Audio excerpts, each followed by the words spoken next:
Sound देखो clear है।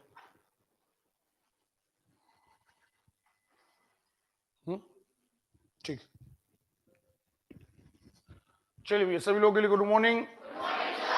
चलिए देखते हैं, आज हमने पिछली क्लास यानी शनिवार को हमने फर्स्ट लेसन साइंस का कर लिया था। मैंने आपको एक बात बताई, हमें ऐसा मैनेजमेंट बना के चलना है कि जीके और मैथ्स हमारी बिल्कुल पहले से कम 5 से 6 गुनी ज्यादा स्पीड में चले। ओके, मैथमेटिक्स का जो पहला लेसन था उसके हमने 4 टाइप निपटा लिए हैं। 4 टाइप हम कल निपटाएंगे, यानी कल 2.5 घंटे की क्लास में सारा पहला का पहला अध्याय खत्म कर देंगे। हम एक एक टाइप लेके नहीं चलेंगे, हम कल आपका पूरा टॉपिक निपटा देंगे। अब आज चूंकि हमने अभी अभी साइंस पढ़ी थी तरंगों के बारे में, और वो अभी जस्ट हमें याद भी है, तो हम चाहते हैं सेकंड लेसन जो है वो प्रकाश पर आधारित है, और प्रकाश के बारे में बहुत कुछ जानकारी हमने पढ़ी थी। ओके, अरे क्लियर है? तो हम उसी चीज को उठा लेते हैं और आगे बढ़ते हैं, ताकि आज हमारा एक टॉपिक साइंस का 2 से 2.5 घंटे में खत्म हो जाए। मैं सारे स्टूडेंट को, जो नए आए हैं पुराने आए हैं, सारे लोग एक बात सुन लें। मार्च में आपके बहुत सारे एग्जाम देखिए होना थे, निकलने वाले मार्च में। आपको याद हो, हम लोग पूरी आशा लगाए थे कि इस मार्च में एग्जाम होंगे, जो निकल गया है। लेकिन उसी टाइम पे लॉकडाउन लगा, सारे एग्जाम पोस्टपोन्ड हो गए, होते गए, कोई भर्तियां नहीं आई। लेकिन इस मार्च से अप्रैल के दौरान बहुत सारे एग्जाम होंगे आपके। क्यों? क्योंकि उस समय तक संभावना है वैक्सीन भी आ जाएगी, आने लगी है, लगभग जनवरी से फरवरी के बीच वैक्सीनेशन हो जाएगा, बहुत ज्यादा कंट्रोल हो जाएगा। और जो अभी ये रोजगार का मुद्दा, ये बहुत सिर चढ़कर बोल रहा है, तो इसलिए बहुत सारे विभाग जो है वो नौकरियां निकाल रहे हैं। इस साल का अवसर छोड़ना नहीं है। तो आपको कोचिंग की तरह कोचिंग नहीं पढ़ना है। कोचिंग की तरह कोचिंग का मतलब होता है कि गणित चल रही है, जीके चल रहा है, चलने की तलाश में है। हमारे पास मुद्दा मार्च और अप्रैल है। ओके, अच्छा, शायद आप तक न्यूज पहुंची हो, पटवारी के पद के सैंक्शन होने की सूचना भी आ गई है। पटवारी के पद भी लगभग 5,000 पद सैंक्शन हो गए हैं। ओके, तो इन पे याद रखिएगा, ये अवसर हमारे हाथ से ना चूकने पाए। तो प्लीज दिमाग में ये रखिएगा कि हमें एग्जाम फाइट करना है, ना कि कोचिंग पढ़ना है। ओके, तो एग्जाम फाइट करने की रणनीति कहती है कि हमें जल्दी से जल्दी हर चीज पढ़ना है, लेकिन जल्दी पढ़ना है। ओके, तो आज हम पूरे 2 से 2.5 घंटे सुबह वाली क्लास का हम साइंस का एक लेसन और निपटाएंगे। तैयार हैं आप लोग? खिंच के बैठ जाए बिल्कुल। ओके, चलिए लाइव क्लास वालों से ले लीजिए आंसर, कोई डाउट तो नहीं? बढ़िया मजेदार स्थिति में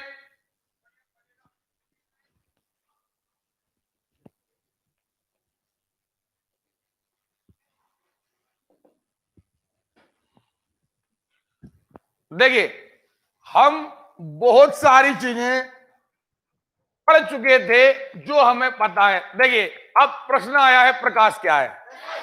प्रश्न क्या है?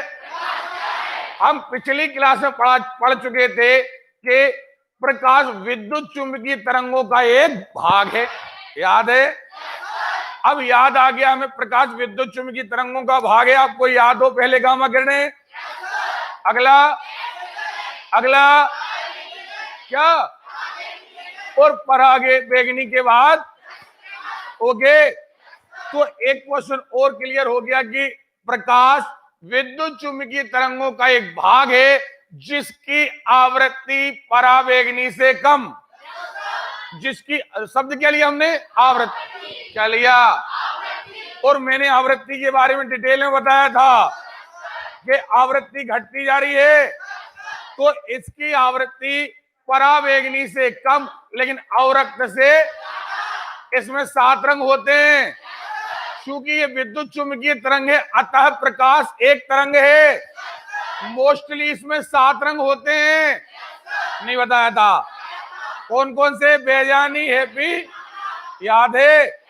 बेजानी, हैप्पी, नाला, बैगनी से लेकर के लाल तक। ओके, इन 7 रंगों की आवृत्ति पहले हम बात करें आवृत्ति की, ऊपर से नीचे तक आवृत्ति, आवाज नहीं आई, आवृत्ति ओके, ऊर्जा घटती है, नहीं आया याद, ओके, तरंग दैर्घ्य ऊपर से नीचे तक बढ़ता है, याद है, तरंग दैर्घ्य उल्टा था।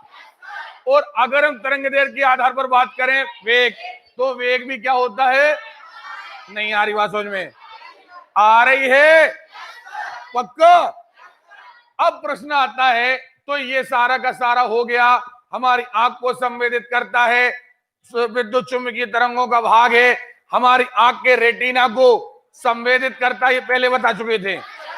अतः हमें इसकी उपस्थिति में दिखाई, ओके, चलिए सारा मैटर हो चुका आपका। अब आता है कि प्रकाश का नेचर क्या है, प्रकाश की प्रकृति।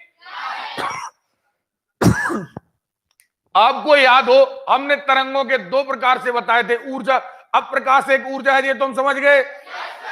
अब प्रकाश अगर ऊर्जा है तो ऊर्जा दो तरीके से चलती है, एक कणों के द्वारा और एक तरंगों के द्वारा। याद आया होगा आपको कि नहीं आया? अरे क्लियर है। अब देखिए, जब आप प्रकाश को पढ़ेंगे तो आप एक बात देखेंगे कि कई बार क्या होता है कि प्रकाश तरंगों की तरह व्यवहार करता है, लेकिन अगर ये पूरी तरीके से तरंग मान लिया जाता तो इसे करना क्या था, अगर ये किसी चीज से टकराता तो ये मुड़कर चले जाना था, और ये मुड़कर चला भी जाता है। जैसे इस कमरे का उजाला उस कमरे में ऑटोमेटिकली पहुंच जाता है, जबकि सीधा सीधा नहीं, एक्चुअली ये मुड़कर जाता है।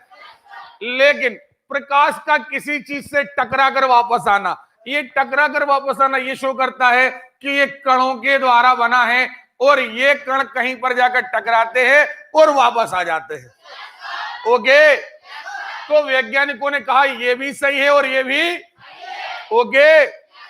यानी प्रकाश को कई वैज्ञानिक कहते हैं कि ये प्रकाश के बंडलों से, डिब्बों से, टुकड़ों से मिलकर बना है, और इन बंडलों में एनर्जी है। क्या है? यानी ये एनर्जी के बंडल है, और इन एनर्जी के बंडलों को हम फोटोन कहते हैं। क्या कहते हैं? हमें आवाज नहीं आ रही है, ओके। तो कुछ वैज्ञानिक कह रहे हैं कि तरंग द्वारा बना है, कुछ वैज्ञानिक कह रहे हैं फोटोन यानी कणों के द्वारा बना है।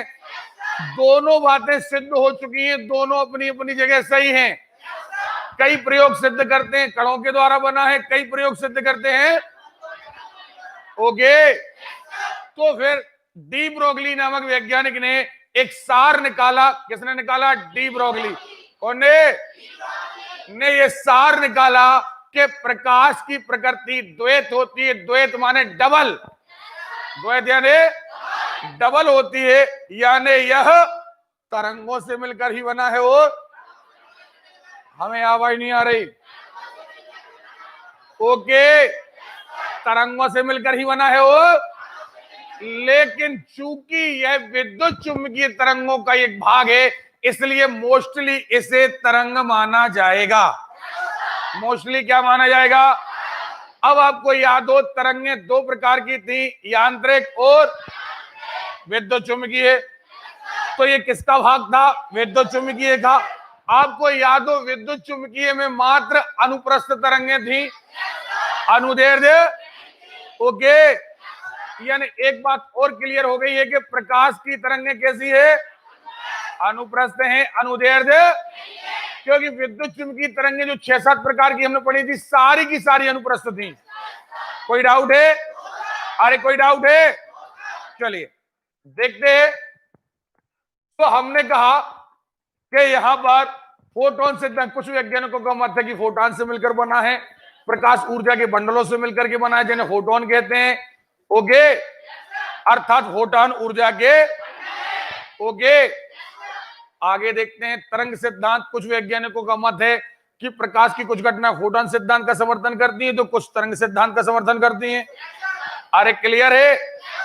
चलिए, प्रकाश की दोहरी प्रकृति नहीं बताया हमने, दोनों चीजें सिद्ध हो गई हैं, तो प्रकाश की प्रकृति कैसी मानी गई है ओके। इस बार हमने बिल्कुल इतना स्पीड मेंटेन कर रखी है आपकी कि हमें जो लेसन 4 दिन में खत्म होता था वो एक ही दिन में खत्म चाहिए। ओके, चलिए प्रकाश के गुण। प्रकाश विद्युत चुंबकीय तरंग है, नहीं पता आपको? यानी इसमें विद्युत के भी गुण है वो। अब देखिए एक बात, इस चीज को यदि हम होल्ड कर दें तो पहली बात तो ये है कि प्रकाश विद्युत चुंबकीय है, यानी विद्युत के भी गुण है वो। अरे क्लियर है, विद्युत के भी हैं वो, यानी इसमें 2 तरंगें शामिल हैं, विद्युत की भी हो। अब दोनों अनुप्रस्थ हैं, और अनुप्रस्थ कैसी होती है? जब जाने की दिशा कोई और दोलन की दिशा कुछ। अरे क्लियर है, आपको याद हो हमने बताया था यदि हम 2 रस्सियां, एक खड़ी हिला रहे हो और दोनों एक साथ हिल रही हो, तो ऐसी तरंग को हम विद्युत चुंबकीय तरंग कहेंगे। यानी जैसे किसी मिक्सी में कटर होता है ना, खड़ा कटर भी, और इस तरीके से तरंगें जा रही हैं। ओके, ये सीधी रेखा में गमन करता है। रंग कितने हैं? 7 भाग के तरंग दैर्घ्य, अलग अलग आवृत्ति। ओके, देखिए कई चीजें। प्रकाश विद्युत क्षेत्र ही हमारी आंखों को संवेदित करता है, यानी हमारी आंखों को संवेदित कौन कर पाता है? विद्युत क्षेत्र। विद्युत चुंबकीय तरंग होने के कारण प्रकाश की संचरण के लिए किसी माध्यम की आवश्यकता क्यों? क्योंकि ये विद्युत चुंबकीय तरंग है, और हम पढ़ चुके तरंगों में कि यांत्रिक तरंगों को संचरण के लिए माध्यम की आवश्यकता है, लेकिन विद्युत चुंबकीय तरंगों को माध्यम की आवश्यकता। याद आया? नहीं आया? अरे क्लियर है? देखे, प्रकाश नहीं मालूम, जितना बढ़िया आप हमें सपोर्ट करेंगे उतना बढ़िया हम आपका सपोर्ट कर पाएंगे। ओके, बढ़िया। हमने चूंकि देखो हमारे पढ़ाने का एक राउंड ऐसा रहता है कि जो जानकारी आए उसके पहले ही आपको जानकारी मिल चुकी हो। ओके, देखिए विद्युत क्षेत्र एवं चुंबकीय क्षेत्र के दोलन एक दूसरे के, नहीं बताया, यहां लंबवत तो होंगे ही। क्यों? क्योंकि तरंगें कैसी हैं? अनुप्रस्थ। बोलो यार, तरंगें कैसी हैं? ओके, और अनुप्रस्थ में दोलन कैसे होते हैं? लंबवत, दिशा अलग और दोलन की दिशा अलग। और दोनों दोलन, ये विद्युत के और ये चुंबक के, ये भी एक दूसरे के बिल्कुल लंबवत। ओके, देखते हैं। फोटोग्राफी प्लेट एवं आंख की प्लेट को प्रभावित करने वाला विद्युत क्षेत्र ही होता है। कौन सा? ध्यान रखना, जैसी हमारी आंख का रेटिना रहता है और हमें आपका चित्र दिखता है, बस रेटिना की तरह ही वैज्ञानिकों ने फोटोग्राफी प्लेट बना ली। ओके, बस अंतर इतना है कि हमारी आंख में आपका चित्र परमानेंट नहीं होता, आप हट जाओगे चित्र हट जाएगा, लेकिन फोटोग्राफिक प्लेट पर अगर एक बार चित्र बन गया तो हटता। ओके, यानी फोटोग्राफिक प्लेट पर बनाया हुआ चित्र परमानेंट होता है, स्थायी होता है, और हमारी आंख की रेटिना पर बना प्रतिबिंब अस्थायी होता है। वस्तु के हटने पर प्रतिबिंब भी, जैसे हथेली अभी हमें दिखाई दे रही है, हट जाएगी तो दिखाई। ओके, लेकिन फोटो एक बार खिंच गई सो। ओके, चलिए प्रकाश तरंगें। अब देखें, परावर्तन, अपवर्तन, विवर्तन, इनका नंबर जब आएगा तब आएगा। सुन लीजिए हमारी बात, एक्चुअली इनका नंबर एक एक करके आएगा, लेकिन हम इन्हें एक साथ आपको बता दें कि एक्चुअली माजरा क्या है। ओके, क्या लिखा है? आवाज नहीं आ रही है? देखें आप, परावर्तन का मतलब है रिफ्लेक्शन। ओके, टकरा कर वापस आना। लेकिन दुनिया में प्रकाश के आधार पर, क्या के आधार पर? 3 प्रकार के पदार्थ होते हैं। कितने प्रकार के? ओके, ये रहा एक पदार्थ, यहां से आ रहा है प्रकाश। 3 प्रकार के पदार्थ होंगे, एक जो इसे आर पार जाने देंगे, जो इसे, अरे क्लियर है, आर पार जाने, क्लियर है। दूसरा, जो इसे आर पार जाने, यानी ये यहीं रुक जाएगा, अरे क्लियर है। और तीसरा, कुछ हद तक पार जाने देंगे और कुछ हद तक पार जाने। अब आप कहोगे कैसे? देख, कांच आर पार चला जाएगा, ओके, कांच में आर पार, पानी में आर पार, ग्लिसरीन में आर पार, एल्कोहल में आर पार, ओके। लेकिन वहीं पर तेल भीगा हुआ कागज और खुद गाढ़ा तेल, अगर किसी चीज का गाढ़ा तेल है तो आप देखोगे प्रकाश कुछ हद तक उदार, कुछ हद तक नहीं है, ओके। तो ये कहलाती है पारदर्शी चीजें, ये कहलाती हैं अपारदर्शी चीजें, और ये कहलाती हैं पारभासी चीजें, हाँ या ना? अरे क्लियर है। अब देखे बहुत ध्यान से, जब कभी प्रकाश ऐसे पदार्थ से टकराता है कि उसे निकलने ना दे, यानी अपारदर्शी, क्या समझने का प्रयास करोगे 1 मिनट में ही बात समझ में आएगी। और आप दिमाग में रखो, कंपटीशन निकालना है तो इस ब्रेन को कंपटीशन के लायक बनाना होगा, ओके। अब देखिए, ये अपारदर्शी है, क्या है? जैसे ये दीवार, क्या? अब प्रकाश यहां आएगा तो इसके आगे नहीं जाएगा, लेकिन एक काम और होगा कि वापस भी नहीं आएगा। क्यों? क्योंकि दीवार ऐसे सोख लेगी, दीवार से। लेकिन अगर यहां पर इस ईंटों की दीवार के बदले अगर यहां पर कांच, क्या? स्टील, कोई चमकदार परत, अरे क्लियर है। पहली बात तो अपारदर्शी हो, दूसरी क्या हो? हमें आवाज नहीं आ रही है, ओके। पहली बात अपारदर्शी हो, दूसरी बात, ओके। और जब प्रकाश ऐसी सतह से टकराता है तो टकरा करके वापस आ जाता है, और इस घटना को हम कहते हैं, हमें आवाज नहीं आ रही, परावर्तन कहते हैं। नहीं आ रही बात समझ में?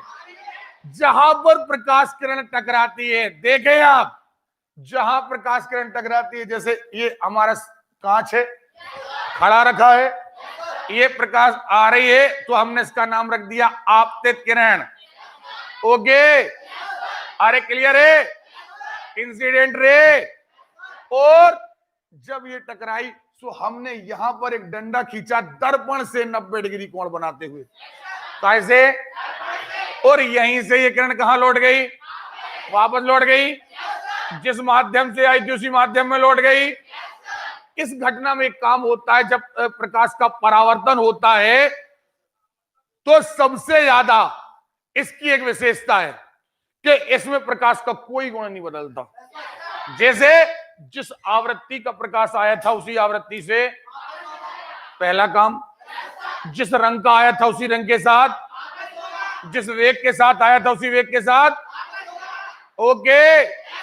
प्रकाश का कोई भी गुण बदलता, ओके। और ये जितना कोण यहां पर बनाता है आपतन का कोण, आने वाला कोण कहलाता है आपतन का कोण, ओके। उतने ही कोण के साथ ये परावर्तित हो जाता है। नहीं आ रही बात समझ? आ रही है। पहले हमने मोटे तौर पर, अब इसकी बारीकी हम बोर्ड पर चलाएंगे, लेकिन हमें मुद्दे की बात यह कि आपके ब्रेन में ये डालना है कि एक्चुअली जब हम परावर्तन की बात करेंगे तो परावर्तन क्या है, ओके। प्रकाश का कोई भी गुण बदलेगा नहीं, ओके। लेकिन अब देखें इसके अपोजिट अपवर्तन क्या कहलाता है। अपवर्तन कहलाता है जब यहां पर कोई पारदर्शी माध्यम रखा हो, क्या रखा हो? हमें आवाज नहीं आ रही है, ओके। मान के चलिए यहां कांच का टुकड़ा रखा है, क्या रखा है? अब देखिए यहां प्रकाश की किरण आ रही है, ये आ रही प्रकाश की किरण, ये कहां से आ रही? हवा। कहां से आ रही? हवा से आ रही है। कहां जा रही? कांच में जा रही है। बिल्कुल आर पार चली जाएगी। नहीं आ रही बात समझ में।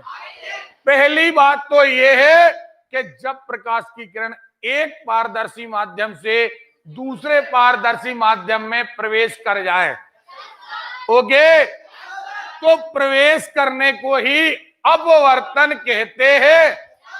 क्या कहते हैं?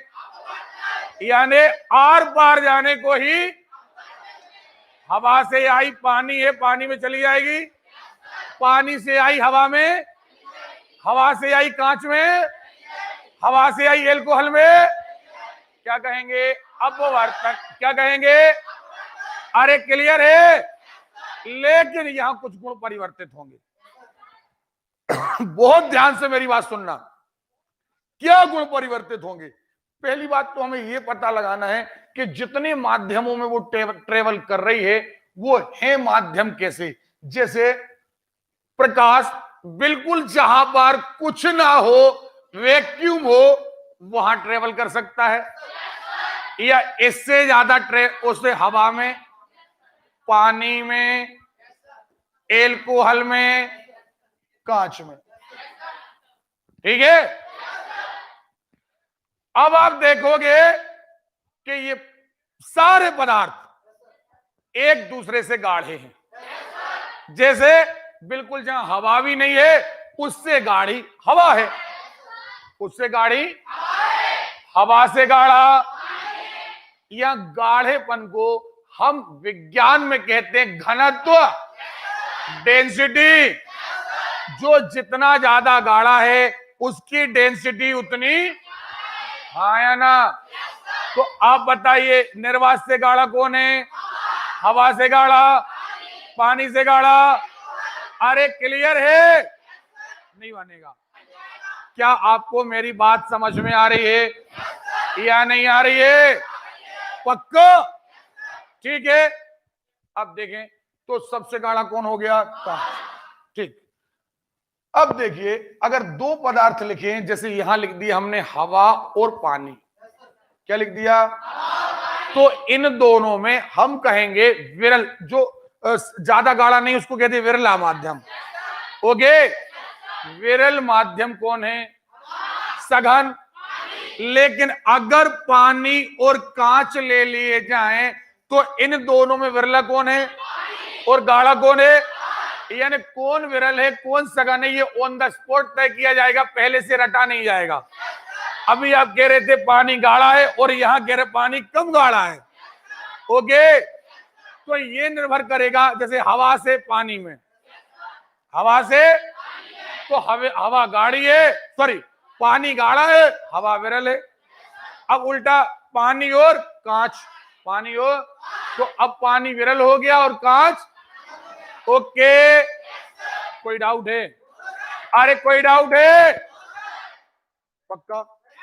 चलिए, तो अब हमें देखना ये है, याद रखिएगा, सुनिए ध्यान से। हमने आपको बताया कि जब भी प्रकाश किरण आर पार प्रवेश करेगी, आर पार, तो कुछ परिवर्तन होंगे। परिवर्तन क्या होंगे ये देखें आप। ये लेसन ही खत्म होने जा रहा है, फिर आप कहेंगे कि हाँ सर आपने ये तो बता दिया था। ओके, देखे परिवर्तन क्या होंगे। अब देखिए ये आ रही है प्रकाश की किरण, ये देखें। अब कायदा ये कहता है कि ये अभिलंब है, जहां पर भी पॉइंट हो वहां हमें अभिलंब बनाना है। क्या बनाना है? अरे क्लियर है? ठीक है। कायदा ये कहता है कि इसको ऐसे जाना चाहिए, सीधा निकल जाना चाहिए। लेकिन प्रकाश की किरण सीधे रास्ते नहीं जाती। प्रकाश की किरण सीधे रास्ते, ये अपने रास्ते से दाएं या बाएं, दाएं या, अब ये दाएं बाएं क्या कहलाएगा? ये अभिलंब है, या तो अभिलंब की ओर या अभिलंब से दूर। या तो ये यहां से जाएगी या फिर ये दूर हट जाएगी। यानी या तो और झुककर चलेगी या दूर हटकर चलेगी। सही है, दो कंडीशन है, जस की तस उसी मार्ग से नहीं जाएगी। नहीं आ रही बात समझ में? जब प्रकाश की किरण एक माध्यम से दूसरे माध्यम में प्रवेश करेगी तो सेम रास्ते से नहीं जाएगी, या तो अभिलंब की ओर झुकेगी या अभिलंब से। अरे क्लियर है? पक्का? यानी अपने रास्ते से मुड़ जाएगी, अपने रास्ते से। इसी मुड़ने की घटना को ही अपवर्तन कहते हैं। क्या कहते हैं? हमें आवाज नहीं आ रही है। अब ये मुड़ेगी कैसे? मान के चलिए ये हवा से आ रही है और कहां जा रही है? पानी। बहुत सारी बातें खट्टी क्लियर होने वाली, सुन लेना मेरी बात। ओके, ये आ कहां से रही है? जा कहां रही है? साइंस की भाषा में कहें तो विरल माध्यम से। अरे क्लियर है? सीधी बात हम बुंदेलखंडी में कहें, खुले मैदान से आ रही है और भीड़ में।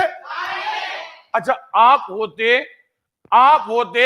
तो जब आप खुले में चल रहे थे तो आप फैल कर चल रहे थे, और जब आप भीड़ में चलेंगे तो सिकोड़ करके चलेंगे। बस वही सिद्धांत यहां है, पहली बात। दूसरी बात, जब आप खुले मैदान में चल रहे थे तो आप तेज चल रहे थे, और जब आप भीड़ में जाएंगे तो नहीं चलेंगे। बस यही सिद्धांत यहां लागू होता है कि जब प्रकाश की किरण विरल माध्यम से तो अभिलंब की ओर सिकुड़ जाएगी। सिकुड़ जाएगी माने झुक जाएगी। अरे क्लियर है? यानी एक बात है कि यहां पर कोण बड़ा था, लेकिन यहां पर यही कोण क्या हो जाएगा? छोटा। ओके, अभिलंब की ओर झुक जाएगी। ये कहलाता आपतन का कोण, ये कहलाता अपवर्तन। अब वहां पर था परावर्तन, यहां क्या है? अरे क्लियर है? अब देखे, अगर उल्टा कर दें, हम कह दें यहां पानी से कहां जा रही? आया ना? तो अब कहां से आ रही? सघन से। कहां जा रही? फिर वही बात, अब भीड़ से आ रही, खुले में जा रही, अब फैल कर चलेगी। अभिलंब से हट जाएगी, अभिलंब से दूर हट जाएगी। दूसरी बात यह है, इन दोनों ही कंडीशन में एक और दिक्कत आएगी, वो दिक्कत आएगी वेग की। यानी जब प्रकाश की किरण विरल माध्यम से कहां आएगी तो इसका वेग घट जाएगा। इसका वेग उल्टा जब सघन से कहां जाएगी तो वेग। अब हमने पढ़ा था कि वेग तो डिपेंड करता है तरंग दैर्घ्य पर। यानी एक्चुअली बात, वेग तो बाद में डिस्टरबेंस होगा, पहले डिस्टर्ब क्या होगा? ओके, यानी एक बात क्लियर है कि अगर प्रकाश की किरण सघन से विरल में आए तो तरंग दैर्घ्य बढ़ जाएगा। तरंग दैर्घ्य ओके, और यदि तो तरंग दैर्घ्य, यानी तरंग दैर्घ्य बदल गया, आवृत्ति नहीं बदलेगी, तरंग दैर्घ्य बदलेगा और वेग बदलेगा। ओके, लेकिन एक बात और आती है, कि ये प्रकाश आ रहा है, अभिलंब है, ये हवा है। सारे लोग यहां देखें प्लीज, ये हवा है, ये कांच है। देखिए, मैं 10 मिनट के लेक्चर में आपका लेसन खत्म कर दूंगा। आपका एक क्वेश्चन ऐसा नहीं रहेगा जो आपके मन में रह जाए और आप कहेंगे सर हमें समझ में नहीं आ रहा। ओके, देखें आप, ये प्रकाश की किरण निश्चित तौर पर है कि अभिलंब की ओर झुकेगी, लेकिन हमने ये कहीं नहीं कहा कि कितनी झुकेगी। नहीं आ रही बात सुन? ये कितना कंप्रेस होगी? थोड़ा कंप्रेस, ज्यादा कंप्रेस, और ज्यादा कंप्रेस, और ज्यादा कंप्रेस, कहा गया? हाँ, तो ये निर्भर दो बातों पर करता है कि ये कितना मुड़ेगी। ये कितना झुकेगी? सुन रहे हो? ये दो बातों पर निर्भर करता है। एक, पदार्थ पर। काय पर? पदार्थ जितना ज्यादा गाढ़ा होगा, पदार्थ जितना ज्यादा, उतना ज्यादा प्रकाश की किरण झुकेगी। जैसे हवा से जा रही, कहां जा रही? भूल जाओ, कांच में जा रही, पानी में जा रही। ये जाना यहां से था, इतनी झुक गई। पानी की जगह हम ले लेते ग्लिसरीन। क्या ले लेते? तो देखो अब ये और झुक जाती। क्या हो जाती? अरे क्लियर है? अब हम ले लेते कांच, और ज्यादा झुक जाती। कांच में भी पतला कांच, मोटा कांच, और मोटा कांच। नहीं आ रही बात समझ में? तो जितना ज्यादा मोटा कांच हो तो उतनी ज्यादा झुकती जाती। यानी सार क्या निकलो? सार ये निकलो कि प्रकाश की किरण के मुड़ने की घटना पदार्थ के घनत्व पर निर्भर करती है। जितना ज्यादा घनत्व बढ़ेगा, जितना ज्यादा गाढ़ापन बढ़ेगा, उतनी ज्यादा प्रकाश किरण मुड़ेगी। नहीं आ रही बात? आ रही है? और मुड़ने की घटनाओं को ही कहते हैं अपवर्तन। क्या कहते हैं? अरे क्लियर है? और कितनी प्रकाश की किरण मुड़ी, इसके नाप को कहते हैं अपवर्तनांक। क्या कहते हैं? तो अपवर्तनांक तीन तरीके से काउंट करेंगे। पहला काउंट करेंगे हम कि प्रकाश किरण कितनी मुड़ी। ओके? तो हमेशा जैसे जैसे पदार्थ गाढ़ा होता जाएगा, जैसे हम कहें निर्वात से ज्यादा अपवर्तनांक हवा का, क्योंकि हवा गाढ़ी, हवा ज्यादा मोड़ देगी। कोई कहे हवा से ज्यादा अपवर्तनांक, पानी से ज्यादा अपवर्तनांक, ग्लिसरीन का ग्लिसरीन से ज्यादा, कांच का कांच से ज्यादा, मोटे कांच का। ओके? क्यों? क्योंकि ये लगातार प्रकाश किरण को ज्यादा मोड़ेंगे। लेकिन कई वैज्ञानिकों ने इसे ढाल दिया वेग पर, क्योंकि वो एक बात और जानते थे, ये जितनी ज्यादा मुड़ेगी उतनी ज्यादा वेग पर भी असर पड़ेगा। दिमाग लगाइए, यहां पर हमने हवा लिया, हवा की जगह पानी लिया, पानी की जगह ग्लिसरीन लिया, तो ये मुड़ तो रही है, साथ में इसका वेग भी डाउन होता जाएगा। जितना ज्यादा मुड़ेगी ज्यादा कब? जब पदार्थ सघन होगा। वो जितना ज्यादा सघन होगा उतना ज्यादा प्रकाश का वेग भी। ओके? तो दूसरा टाइप विद्वानों ने ले लिया, वैज्ञानिकों ने ले लिया कि हम इसे काउंट करेंगे प्रकाश के वेग में। तो कहा गया कि हवा में प्रकाश की चाल, सॉरी निर्वात में प्रकाश की चाल, और जिस माध्यम में वो प्रवेश कर रही है उस माध्यम में प्रकाश की चाल के अनुपात को अपवर्तनांक कहते हैं। यानी एक बार हमने मुड़ने के आधार पर नापा और एक बार हमने वेग के आधार पर नापा। दोनों परिभाषाएं सही है, दोनों परिभाषाएं। एक बात हो, अब हमने यहां प्रकाश की किरण एक रखी, पदार्थ बदले। क्या बदले? मजा नहीं आ रहा यार। क्या बदले? बदले हमने पदार्थ बदले, तो पदार्थ बदलने से इसके मुड़ने की क्रिया इधर उधर हो रही। लेकिन सोचिए 2 मिनट के लिए, हम पदार्थ एक ही रखें और रंग बार बार बदलें। देखना, यहां पर एक बार हम बैगनी रंग लाएं, क्या लाएं? फिर कहीं हम हरा रंग लाएं, ठीक है? कहीं लाल समझ गए होगे आप लोग। तो आपको पता है कि इनके तरंग दैर्ध्य अलग अलग है, इनके तरंग दैर्ध्य कि नहीं है? अरे बोलो यार, इनके तरंग दैर्ध्य। तो आप तरंग दैर्ध्य को देखोगे जब अलग अलग है, तो हमने कहा था कि बैगनी का तरंग दैर्ध्य सबसे कम और लाल का तरंग दैर्ध्य सबसे, हाँ है ना?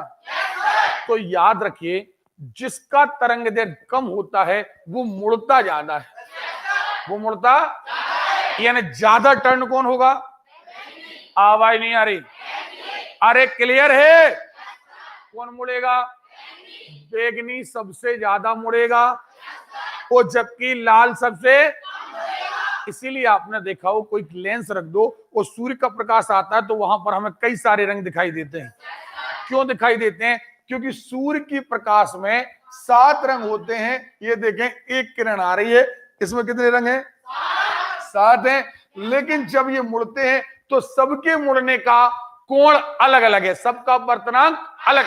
अब यहाँ अपवर्तनांक यानी मुड़ना, अपवर्तनांक यानी, तो हम कहेंगे जी सब रंग अलग अलग मुड़ गए, तो हमें सारे रंग दिखाई देने लगे। तो रंगों में यदि हम कहें, काय में, तो हम कहेंगे बैगनी का अपवर्तनांक सबसे ज्यादा, बैगनी का अपवर्तनांक सबसे, लाल का अपवर्तनांक सबसे, ओके। जबकि यदि आवृत्ति में कहें तो बैगनी की आवृत्ति सबसे ज्यादा और लाल की आवृत्ति सबसे, ओके। हमने कहा तरंगदैर्घ्य में हम कहें तो बैगनी की तरंगदैर्घ्य सबसे कम और लाल की तरंगदैर्घ्य सबसे, हम वेग में कहें तो बैगनी का वेग कम, लाल का ज्यादा। देखिए मैंने आपको सारा सार समझा दिया। अब लाइनें आएंगी, लाइनें हम पढ़ते रहेंगे। नहीं आ रही बात समझ? तो क्या हमने अपवर्तन और परावर्तन पढ़ा दिया? अब अगली लाइन आती है विवर्तन। क्या आती है? देखें, हम बोर्ड पर जब पढ़ेंगे जब पढ़ेंगे, लेकिन हमारे दिमाग में तो रहना चाहिए कि एक्चुअली हम पढ़ क्या रहे हैं। ओके, चलिए। विवर्तन का मतलब होता है प्रकाश किरण का किनारों द्वारा मुड़ जाना।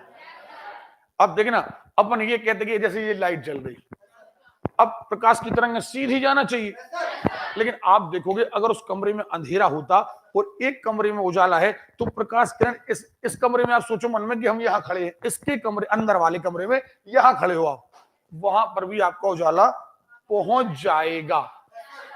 ओके, क्यों? क्योंकि प्रकाश कहां चले जाएगा? मुड़कर। तो प्रकाश किरण का किनारों से मुड़कर दूसरी जगह पहुंच जाना कहलाता है विवर्तन। क्या कहलाता है? तो क्या आपको मेरी बात समझ में आई है? अब एक और प्रश्न आया, व्यतिकरण। क्या आया? अरे क्लियर है? अब व्यतिकरण क्या कहलाता है? व्यतिकरण आपको याद हो, हमने एक जगह आपको पढ़ा था अनुरणन। अनुरणन में हमने आपसे कहा था कि प्रकाश की किरणें एक जगह जाकर के जो इकट्ठी हो रही हैं और वहां उनकी आवृत्ति क्या हो रही? बढ़ रही। हाँ है ना? तो थॉमस यंग ने इस पर प्रैक्टिकल किया था। उन्होंने कहा कि अगर एक ही स्रोत है, या तो बल्ब या मोमबत्ती या कोई भी चीज ले लो, अगर उससे प्रकाश की किरणें आ रही हैं और एक बिल्कुल पतली सी किनारे में से जा रही हैं, तो वो कुछ स्थानों पर जाकर के इकट्ठी हो जाती हैं, तो कहीं कहीं पर उनकी तीव्रता इकट्ठी होने के कारण बहुत ज्यादा और कहीं कहीं पर उनकी तीव्रता कम, जबकि मोमबत्ती की तीव्रता ज्यादा है। अब किसी पॉइंट पर उनकी तीव्रता मोमबत्ती से भी ज्यादा, जबकि किसी पॉइंट पर तीव्रता बहुत कम। जबकि सिद्धांत क्या था कि मोमबत्ती से यानी तो मोमबत्ती के बराबर होना चाहिए, लेकिन किसी पर ज्यादा किसी पर, इसे कहते हैं व्यतिकरण। क्या कहते हैं? और व्यतिकरण का सबसे अच्छा उदाहरण है, जैसे आप देखते हो साबुन की बुलबुले बनाते हो, आप साबुन के बुलबुलों में चटकीले रंग दिखाई देते हैं। ये रंग इसलिए दिखाई देते हैं, जहां चटकीले रंग दिखाई दे रहे हैं वहां पर प्रकाश की किरणें इकट्ठी हो गई हैं और रंग चटकीले हो गए हैं, और कहीं कहीं रंग आपको बिल्कुल दिखाई नहीं देते। तो क्या आपको समझ में आया? आपको एक बात समझ में आ चुकी है, अपवर्तन सॉरी परावर्तन यानी टकरा कर वापस आना, अपवर्तन यानी आर पार निकल जाना, और विवर्तन यानी मुड़कर चले जाना, और व्यतिकरण यानी कुछ पॉइंटों पर तीव्रता ज्यादा हो जाना, कुछ पॉइंटों पर तीव्रता। एक पॉइंट और आया, ध्रुवण। ध्रुवण का मतलब होता पोलराइजेशन। अब पोलराइजेशन होता क्या है? देखिए जरा, पोलराइजेशन का मतलब क्या होता है। कई बार आप पत्रिकाओं में भी पढ़ते होंगे, पेपर में भी पढ़ते हैं कि राजनीति का ध्रुवीकरण हो रहा है। ध्रुवीकरण का मतलब होता है किसी एक ओर रुझान होना, किसी एक ओर। दो पक्ष हैं, दो पक्षों में से पूरा का पूरा एक पक्ष की ओर ले गए, ये है ध्रुवीकरण। क्या है? बस ऐसे ही होता है प्रकाश में। प्रकाश में अभी हमने पढ़ा था कि प्रकाश की एक तरंग में दो प्रकार की तरंगें विद्युत की भी हैं और हाँ है ना। अगर हम कोई ऐसा यंत्र लगा दें, अगर हम कोई ऐसा यंत्र लगा दें कि वो यंत्र केवल एक क्षेत्र को निकलने दे, या तो विद्युत को, ठीक, हमने कोई ऐसा यंत्र लगा दिया। अब देखो इसमें विद्युत के भी क्षेत्र हैं, आड़ा बना दे रहे, ठीक है, और इसमें से कोई एक क्षेत्र निकल पाए, तो ये हो गया प्रकाश का ध्रुवीकरण। और ये करते हैं धूप के चश्मे। क्या करते हैं? आपको याद हो, ज्यादा चकाचौंध और गर्मी के दिनों में धूप में हमें दिखाई नहीं देता, तो हम धूप के चश्मे लगा लेते हैं, हमें आराम से दिखाई देता है रंगीन चश्मों में, क्योंकि इन रंगीन चश्मों में या तो खड़ी लाइनें होती हैं या फिर हाँ है ना, तो या तो ये आड़े प्रकाश को निकलने देती हैं या अरे क्लियर है। अतः इनकी आवृत्ति देखिए, एक कोई आवृत्ति पहुंचती है तो हमें कोई दिक्कत नहीं। अब मुद्दे की बात आती है, आपने देखा होगा हमने पढ़ा परावर्तन। अब देखिए ना, ध्वनि दो प्रकार, सॉरी, हमने दो प्रकार की तरंगें पढ़ी थी, यांत्रिक, विद्युत चुंबकीय। यांत्रिक में हमने टारगेट दिया था ध्वनि को, और इसमें दिया था प्रकाश, दिया था।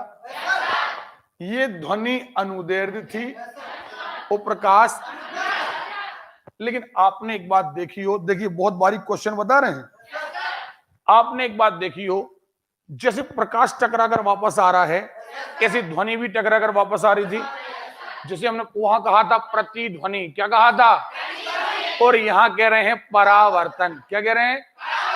यानी परावर्तन की घटना दोनों दर्शा रहे, नहीं दर्शा रहे, यानी परावर्तन की घटना अनुप्रस्थ तरंगें भी दर्शाती हैं, और यानी प्रकाश भी दर्शाता है, और ध्वनि। बढ़िया जवाब दो यार, ओके पक्का। अब आया प्रकाश का अपवर्तन। अभी हमने प्रकाश का अपवर्तन तो पढ़ा, लेकिन ध्वनि भी एक माध्यम से दूसरे माध्यम में प्रवेश कर जाती है, क्या नहीं करती? कर जाती है, क्योंकि हमने पढ़ा था कि प्रकाश सॉरी ध्वनि भी तीनों माध्यमों में गति कर सकती है, और ध्वनि तो माध्यमों में ही गति करती, बिना माध्यम के तो वो अरे क्लियर है। यानी अपवर्तन ये भी दर्शाती है, और हाँ है ना, दो बातें। तीसरी बात, हमने एक चीज और पढ़ी थी, विवर्तन। हमने कहा था यदि दरवाजे बंद हो तो ध्वनि किनारों से मुड़ करके, और अभी प्रकाश के बारे में भी पढ़ा, यानी विवर्तन की घटना ये भी दर्शा रहे हो। देखो परावर्तन दोनों, अपवर्तन दोनों, विवर्तन, व्यतिकरण वहां पर भी पढ़ा था हमने, वहां हमने नाम दे दिया था अनुरणन। क्या नाम दे दिया था? यानी व्यतिकरण ये भी कर रहा और व्यतिकरण, अरे क्लियर है। लेकिन ध्वनि अनुदैर्ध्य तरंग है, ध्वनि, और इसमें दो क्षेत्र नहीं है कि आप एक क्षेत्र को रोक लो और एक को नहीं, थे दो क्षेत्र, इसलिए ध्वनि ध्रुवण की घटना नहीं बताती, जबकि प्रकाश ध्रुवण की घटना को बताता है। यानी एक घटना ऐसी है जो ध्वनि नहीं करती है, प्रकाश। अब ध्वनि को आप इनडायरेक्टली नाम दे सकते हैं अनुदैर्ध्य, क्या, और प्रकाश को, अरे क्लियर है। तो या तो आप तुलना कर दीजिए ध्वनि और प्रकाश में, ध्वनि और, पीएससी परीक्षाओं तक ये क्वेश्चन आता है, निम्न में से कौन सी घटना ध्वनि और प्रकाश में अंतर कर देती है? तो ध्यान रखना, परावर्तन दोनों करते हैं, अपवर्तन दोनों करते, विवर्तन दोनों करते हैं, व्यतिकरण दोनों करते हैं, लेकिन ध्रुवण अनुप्रस्थ तरंगें करती हैं, लेकिन अनुदैर्ध्य तरंगे, अरे क्लियर है। यही कारण है कि ध्रुवण की घटना कौन? प्रकाश करता है, जबकि, अच्छा ईमानदारी से बताइए सारे लोग, अभी आपको मेरी घड़ी के अनुसार मात्र 45 मिनट पढ़ते हुए हैं। देखिए पढ़ना एक अलग बात है, लेकिन एग्जाम में क्वेश्चन यहां से आते हैं। अब सारा लेक्चर पढ़ा तब पता चला कि ऐसी कौन सी घटना की ध्वनि करती है, सॉरी ध्वनि नहीं करती, प्रकाश। ओके, कोई डाउट? अरे कोई डाउट है? अब ये तो हमने पढ़ा काय के लिए कि हमारा बेस मजबूत हो जाए। अब वही घटनाएं हमें ऑन द बोर्ड पढ़ना है। देखें आप, देखो ये आया था ना, परावर्तन, अपवर्तन, विवर्तन, व्यतिकरण एवं ध्वनि। ठीक है।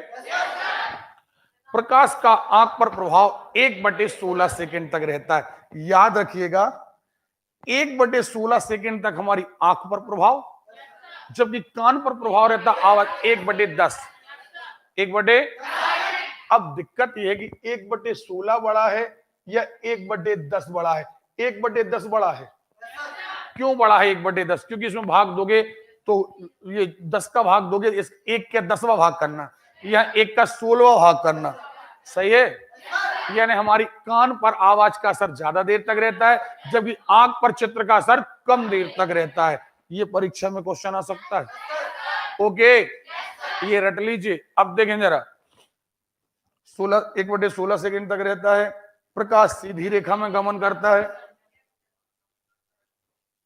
प्रकाश का जब एक माध्यम से ओके प्रवेश करता है तब उसकी चाल और तरंगदैर्घ्य, नहीं बताया हमने? नहीं बताया। चाल भी परिवर्तित होती है, तरंगदैर्घ्य भी परिवर्तित। ओके, आप लोग डाउन हो गए?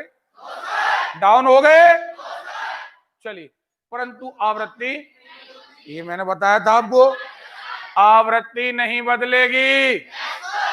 प्रकाश की एक किरण श्वेत, एक्चुअली ये कंप्यूटर मिस्टेक है, श्वेत होती है जिसमें, हाँ है ना, ये रंग है बेजानी, हैप्पी नाला। ओके, चलिए आगे चलते हैं। तो ये 7 रंग ये रहे, इनकी तरंगदैर्घ्य अलग अलग है, आवृत्ति अलग अलग है, हाँ है ना। अब एक नई चीज जुड़ गई, इनका अपवर्तनांक भी अलग अलग नहीं है। ऊपर अपवर्तनांक सबसे ज्यादा, नीचे अपवर्तनांक सबसे, क्योंकि अपवर्तनांक यानी मुड़ना, मुड़ते वो ज्यादा हैं जिनका तरंगदैर्घ्य कम होता है। ओके, देखें तो ये सारी चीजें हो गई। अब ये सारे का सारा आपको स्पेक्ट्रम दिखा दिया। देखते हैं तो अब प्रकाश का रंग उसकी तरंगदैर्घ्य पर निर्भर करता है। क्यों? मुद्दे की बात हम दोनों तरीके से कह दें। प्रकाश के 7 रंग हैं, 7 की तरंगदैर्घ्य। हम उल्टा पढ़े, हमारे पास 7 प्रकार की तरंगदैर्घ्य हैं, हमारे पास 7 प्रकार की, और 7 तरंगदैर्घ्य के रंग, यानी रंगों के तरंगदैर्घ्य अलग अलग, या उल्टा कहें अलग अलग तरंगदैर्घ्य के रंग अलग अलग। ओके, यानी रंग निर्भर तरंगदैर्घ्य पर, तरंगदैर्घ्य पर निर्भर रंग। ओके, कोई डाउट है? इन रंगों की तरंगदैर्घ्य नहीं पढ़ाया? ईमानदारी से बताइए, नहीं पढ़ाया क्या? ओके, आगे देखे, बैगनी से लाल, बैगनी से, बैगनी कहां है, लाल कहां है? तरंगदैर्घ्य बढ़ती है। कोई डाउट? अरे कोई डाउट? आगे देखे, बैगनी रंग का तरंगदैर्घ्य सबसे कम, जबकि लाल का। ओके, प्रकाश का रंग उसकी तरंगदैर्घ्य पर निर्भर करता है, तरंगदैर्घ्य पर ही तरंग की, नहीं बताया था? बताया तो। चलिए, बैगनी रंग की से लाल रंग की ओर जाने पर वेग लगातार। ओके, चलिए और देख लेते हैं। बैगनी रंग का वेग सबसे कम, जबकि लाल रंग का वेग सबसे।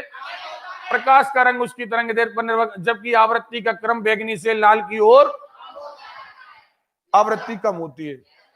ठीक है, चलिए बैगनी की रंग आवृत्ति, अब देखो ये पढ़ा चुके हम। देखिए अब सारी चीजें प्रकाश की घटनाओं से संबंधित सिद्धांत। ओके, अब मुझे आप पानी पीने का टाइम देंगे।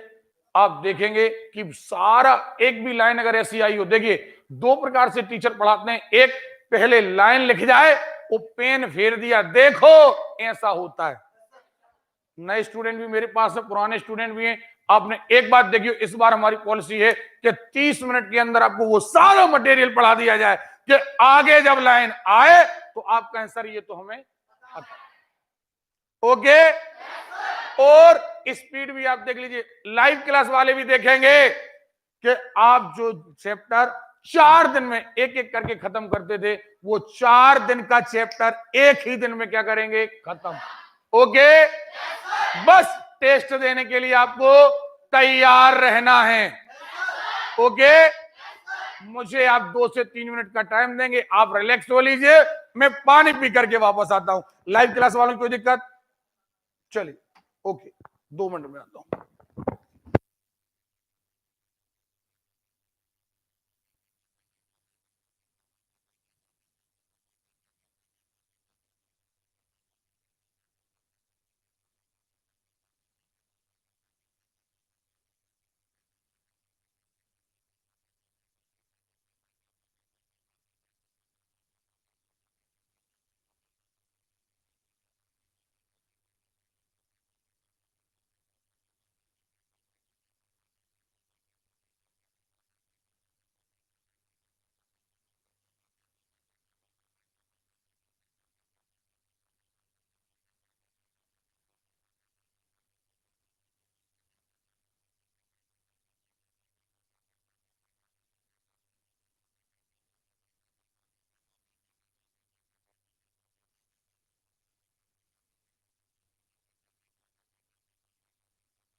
चलिए,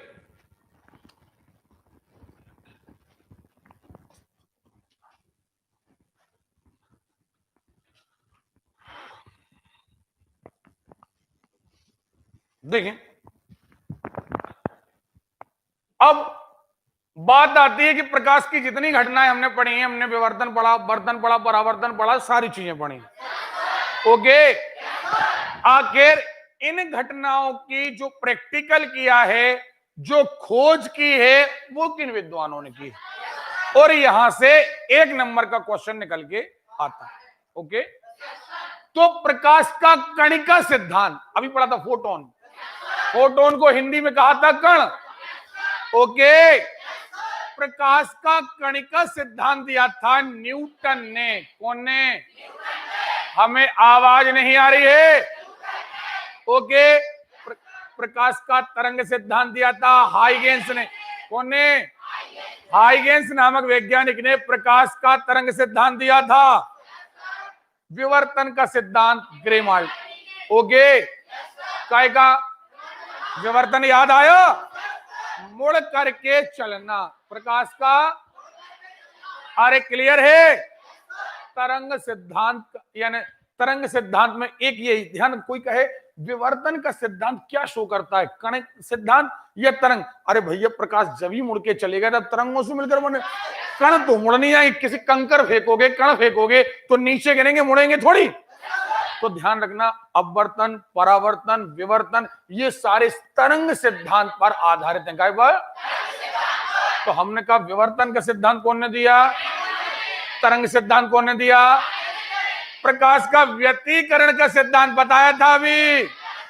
कौन ने? थॉमस। अरे क्लियर है? जल्दी रिवाइज करिए। प्रकाश का कणिका सिद्धांत कौन ने दिया? कणिका सिद्धांत। ओके, प्रकाश का कणिका सिद्धांत दिया कौन ने? प्रकाश का तरंग सिद्धांत दिया। ओके, प्रकाश का विवर्तन का सिद्धांत। ओके, ग्रेमाल्डी ने। जल्दी खुद से बता दीजिए खुद को कि हमने क्या पढ़ा। अब ये 3-4 सिद्धांत जल्दी करिए, मात्र आपके पास 30 सेकंड है। जरूरी नहीं लिखें, आप खुद को समझाने का बोलिए हमेशा।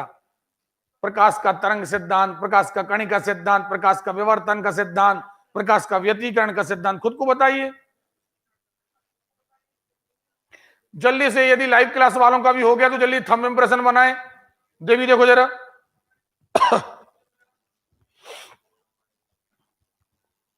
नहीं आया?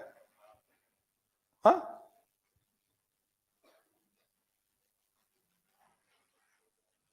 नहीं आया? ओके, हवाओं में प्रकाश की चाल का सिद्धांत फौकॉल्ट ने। क्वांटम सिद्धांत दिया था मैक्स प्लांक। ये वेरी वेरी मोस्ट इंपोर्टेंट है। प्रकाश का क्वांटम सिद्धांत कौन ने दिया था? आवाज नहीं आ रही। अरे क्लियर है?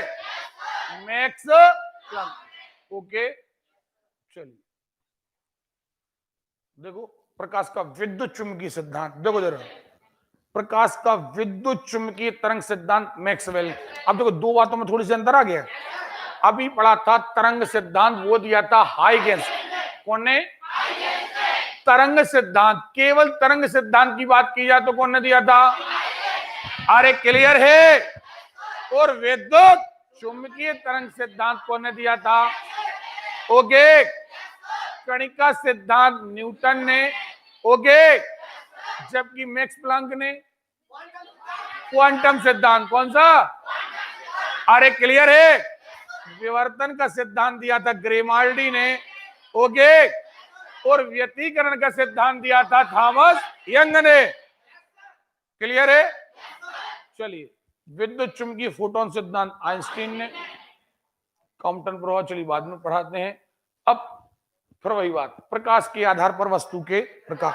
वस्तु 3 प्रकार की होती हैं। एक जो प्रकाश स्वयं उत्पन्न करती हैं, है ना?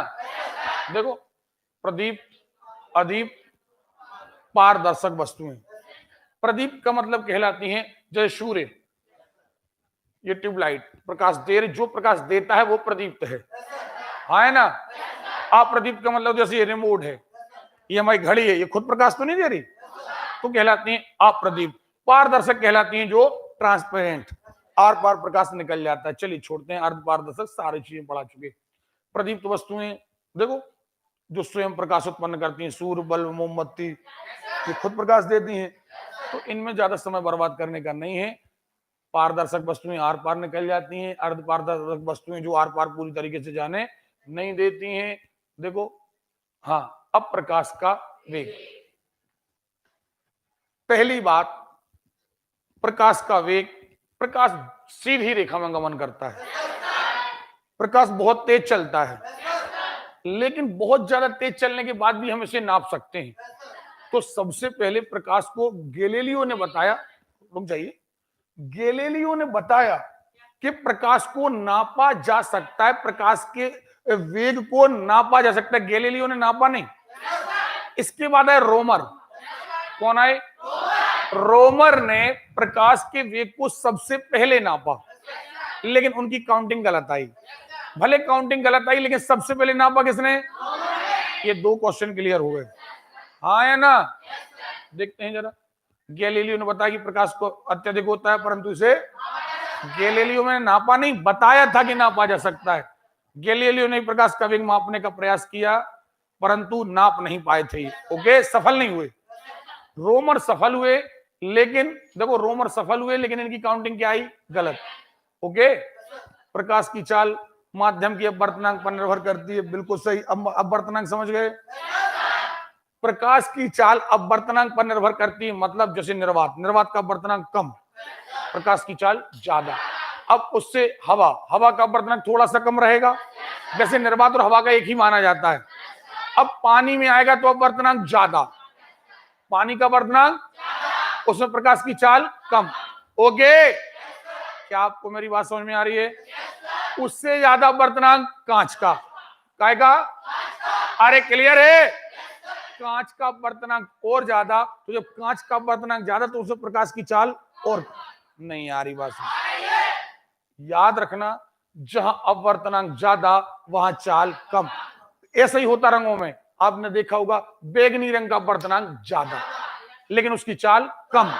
लाल रंग का अपवर्तनांक कम, चाल ज्यादा, यानी अपवर्तनांक और चाल एक दूसरे के। अरे क्लियर है? ईमानदारी से बताइए, ये पॉइंट मैं पहले समझा चुका। ये एक अकेली लाइन नहीं है, ये पूरी की पूरी थ्योरी है। ये समझना, जो रटना नहीं है। साइंस से लेकर के ज्योग्राफी तक कुछ नहीं रटना आपको। ओके, चलिए। जिस माध्यम का अपवर्तनांक अधिक उसमें प्रकाश की चाल कम, जिस माध्यम का अपवर्तनांक, देखिए सारी चीजें, सूर्य के प्रकाश पृथ्वी तक पहुंचने में 8 मिनट 19 सेकंड, थोक में मान लेते हैं 20 सेकंड। क्या मान लेते हैं? चंद्रमा से पृथ्वी तक पहुंचने में 1.28 सेकंड लगते हैं। चलिए, विभिन्न माध्यमों में प्रकाश की चाल अलग अलग होती है। निर्वात में प्रकाश की चाल 3 × 10 के ऊपर 8 की घात मीटर पर सेकेंड, मीटर। ओके, पानी में और कम, ये 8 रहने दो, ये 3 की जगह 2.5 हो गई। कांच में गए सो 2 हो गई, नहीं हो गई? चलो, व्यतीकरण। हम चाय पी रहे हैं, बताइए व्यतीकरण नहीं पता?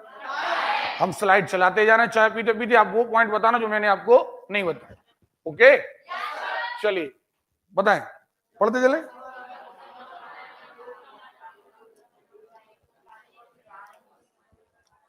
व्यतीकरण में मैंने आपको बताया था कि जब प्रकाश की किरण एक ही स्रोत से आ रही हो, एक ही तरफ जा रही हो, तो कुछ माध्यम, कुछ पॉइंट पर जाकर के वो इकट्ठी हो जाएंगी, उनका आवृत्ति बढ़ जाएगी, कुछ पर उनकी आवृत्ति। अरे क्लियर है? और इसे ही क्या कहेंगे? व्यतीकरण। क्या कहेंगे? ओके, देखें, एक दिशा में चलती हैं, विभिन्न विद्युत प्रकाश की तीव्रता भिन्न भिन्न हो जाती है, अध्यारोपण हो जाता है। ओके, देखें, तीव्रता अधिकतम, किसी पर तीव्रता न्यूनतम, इसे ही कहते हैं व्यतीकरण, प्रकाश का प्रकीर्णन। ये हम पढ़ाने वाले हैं। चाय पी लें, कोई दिक्कत तो नहीं?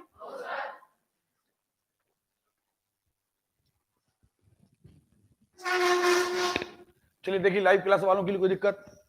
चलिए बताएं।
सारे लोग दे रहे।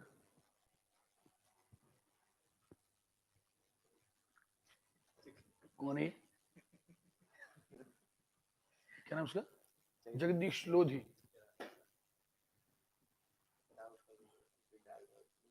No doubt.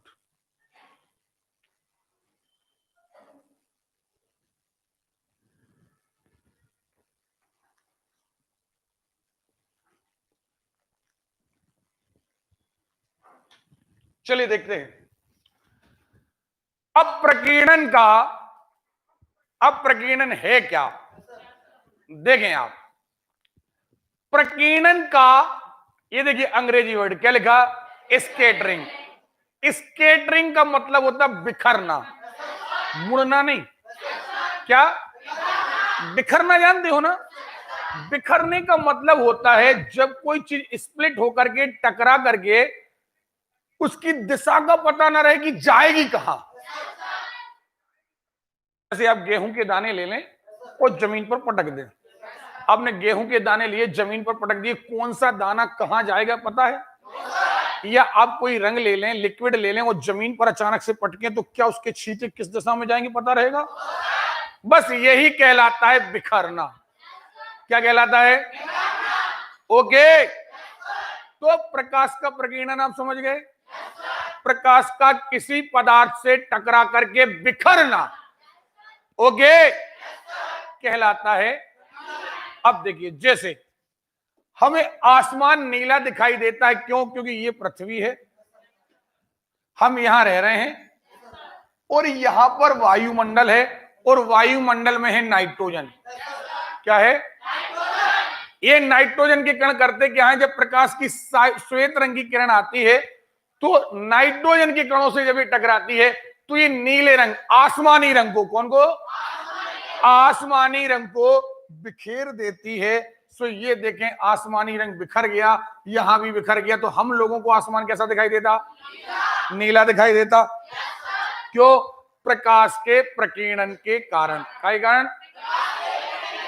क्योंकि दिखने का एक सिद्धांत है, हमारी आंख में, ये हमारी आंख है, जो रंग, जो किरण हमारी आंख में पहुंचेगी हमें वही दिखाई देगा। आपके शरीर से चलने वाली किरणें हमारी आंख में पहुंच रही हैं, आप हमें दिखाई दे रहे हो। हम ये हथेली लगा लें, अब आप हमें दिखाई नहीं दोगे, क्योंकि आपसे चलने वाली किरणें यहां तक तो पहुंच रही, लेकिन हमारी आंख में ओके। दूसरी बात, जब सूर्य उगता है तो उस समय आसमान हमें यहां लाल दिखाई देता है, कारण उस समय किसका प्रकीर्णन होता? लाल रंग। ओके, अब आप देखेंगे गहरा पानी हमें लाल दिखाई देता है, सॉरी नीला दिखाई देता है। लाल रंग का प्रकीर्णन नहीं होता, ज्यादातर नीला और बैगनी का होता है। पानी के कण हमेशा 7 रंगों में से नीले रंग का बिखराव कर देते हैं, प्रकीर्णन कर देते हैं। तो प्रकीर्णन के कारण ही हमें पानी कैसा दिखाई देता? अच्छा, अगर हम आसमान में अंतरिक्ष यान से यात्रा करते ही हमारा वायुमंडल था, हम वायुमंडल के ऊपर निकल गए, वायुमंडल के अंतरिक्ष यात्री हैं हम। अब ना यहाँ नाइट्रोजन है तो रंग आएगा तो कोई भी रंग नहीं बिखरेगा। जब कोई भी रंग नहीं बिखरेगा तो कोई भी रंग हमारी आंखों में, तो कोई रंग नहीं दिखेगा तो काला। क्या? तो अंतरिक्ष यात्रियों को आसमान कैसा दिखाई देता? अब प्रश्न ये उठता है कि हमने प्रकीर्णन तो पढ़ लिया, पानी का नीला दिखाई देना प्रकीर्णन, ओके, आसमान का नीला दिखाई देना प्रकीर्णन, सुबह और शाम आसमान का लाल दिखाई देना। लेकिन ये प्रकीर्णन 7 रंगों में होता कैसे है और कौन कौन सा? याद रखिए, प्रकीर्णन निर्भर करता है तरंग दैर्ध्य पर। काय पर? ओके, प्रकीर्णन निर्भर करता है तरंग दैर्ध्य पर। जिसकी तरंग दैर्ध्य ज्यादा उसका प्रकीर्णन कम। नहीं आ रही बात? ओके, यानी सबसे ज्यादा प्रकीर्णन बैगनी का। काय का? कहीं बैगनी बल्ब लगा हो तो बैगनी बल्ब चारों तरफ प्रकाश को बिखरा देगा, हमें स्पष्ट दिखाई। अरे क्लियर है? तो बैगनी रंग का प्रकीर्णन सबसे ज्यादा। ओके, बैगनी रंग का प्रकीर्णन सबसे, ओके, जबकि लाल रंग का प्रकीर्णन।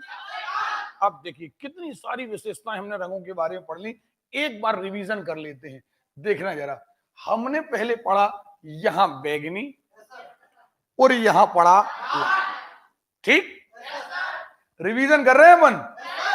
आपको याद हो बैगनी से लेकर के लाल तक हमने कहा एनर्जी, क्या कहा? एनर्जी डाउन, आवृत्ति डाउन। अरे क्लियर है? तरंग देर बढ़ेगा।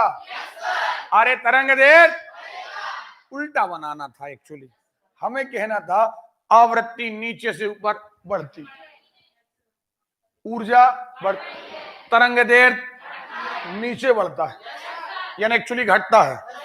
यहीं पर वेग, हाँ है ना? अरे क्लियर है?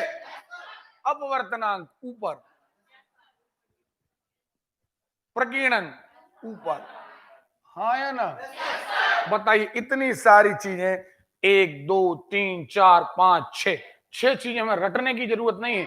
कोई आवृत्ति कह दे किसकी ज्यादा किसकी कम, और बैगनी और लाल में ही क्यों, कोई भी कह दे हरे और नीले में बताओ, तो हम हिसाब लगाएंगे बेजानी हेपनी नाला बैगनी जामनी, ऐसा लिख लेंगे। जो ऊपर रहेगा जो नीचे रहेगा हम हिसाब लगा लेंगे, नहीं लगा लेंगे? ओके, कोई डाउट है? तो मुझे लगता है कि यहां आपके पास कोई डाउट नहीं।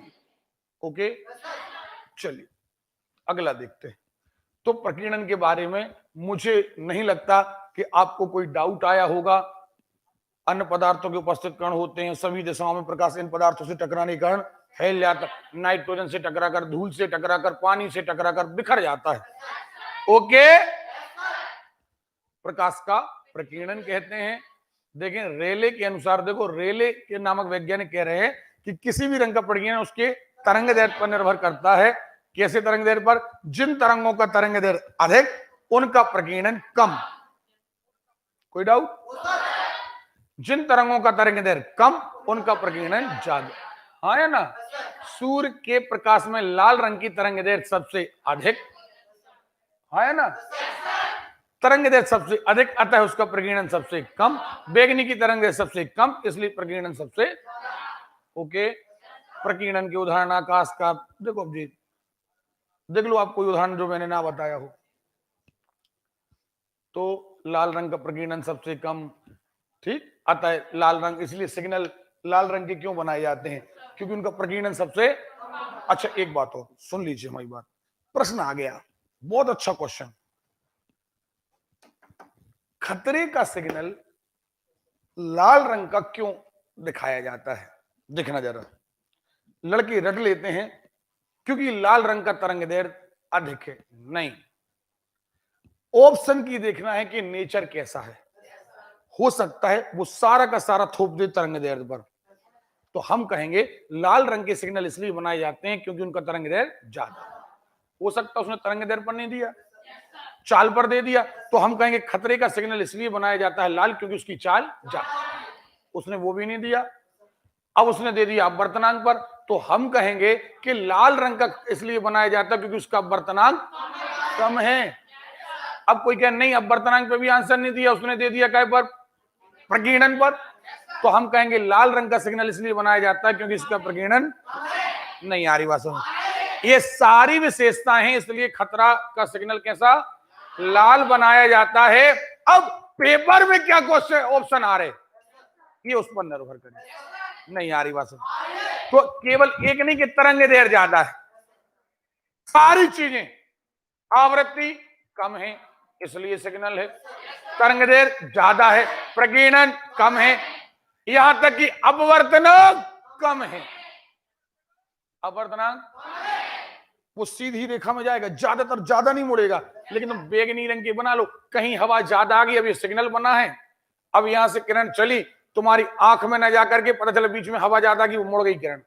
अब आंख में न जाकर के ऊपर चली गई, तुम्हें सिग्नल दिखे ही नहीं, क्योंकि दिखेगा कब? जब वो हमारी आंख में जाएगा। तो ये सारे खतरे कम हो जाते हैं, इसलिए खतरे का सिग्नल लाल दिखाया जाता है। ओके, अब कोई कहेगा कि हरा क्यों बनाया जाता है? जाने का सिग्नल या सुग्राहिता का सिग्नल या पॉजिटिव सिग्नल काय का होता? क्योंकि हरा रंग हमारी आंखों के लिए सबसे ज्यादा सुग्राही है। कैसा है? अरे क्लियर है? हरा देख करके हमारी आंखों को बड़ा आराम मिलता है, वो हमारे लिए पॉजिटिव माना जाता है, इसलिए हरे रंग का बनाया जाता है। ओके, चलिए, तो ये हो गया प्रकाश का विवर्तन। पढ़ चुके आप, प्रकाश किरण का किनारों से मुड़ जाए। देखो ध्रुवण नहीं पढ़ा, दो भागों में से किसी एक भाग का, देखिए लाइन टू लाइन पढ़िएगा। प्रकाश तरंगे विद्युत चुंबकीय तरंगे होती हैं। प्रकाश तरंगों में विद्युत के दोलन तथा चुंबकीय क्षेत्र के दोलन एक दूसरे के, अतः प्रकाश की किरण अधिक चमकदार। ओके, परंतु यदि प्रकाश की किरण को किसी ऐसे पारदर्शक माध्यम से गुजारा जाए, दो प्रकार के दोलनों में से किसी एक प्रकार का दोलन पार कर, इस घटना को ध्रुवण कहते हैं। कौन करता? अधिक प्रकाश की उपस्थिति देखने में दिक्कत होने लगती है, इस कारण के उपाय के धूप के चश्मों का, यानी धूप के चश्मे एक्चुअली क्या करते हैं? ध्रुवण। ओके,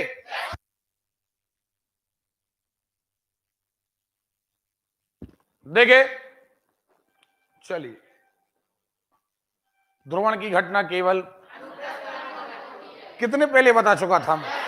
ओके, अनुदैर्घ्य तरंगों में, तो चूंकि ध्वनि एक अनुदैर्घ्य तरंग है, अतः वो ध्रुवण की घटना, कई बार आ जाए कि ध्वनि ध्रुवण की घटना प्रदर्शित नहीं करती है, ऑप्शन ए बी सी, इसलिए क्योंकि वो अनुदैर्घ्य तरंग है। क्या है? नहीं बनेगा। बाकी सारी घटनाएं ध्वनि भी प्रदर्शित करेगी।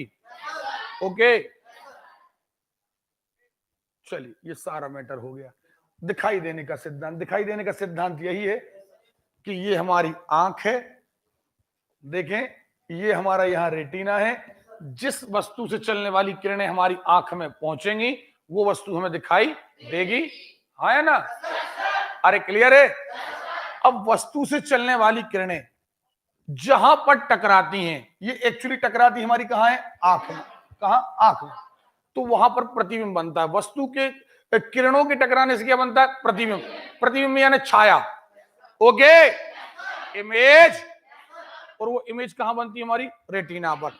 हम दर्पण में दिखाई देते हैं, क्यों? क्योंकि चाहे वस्तु, सुनो जरा, अपवर्तन या परावर्तन, अपवर्तन या, चाहे किसी वस्तु से टकराने के बाद किरणें आपस में मिलें,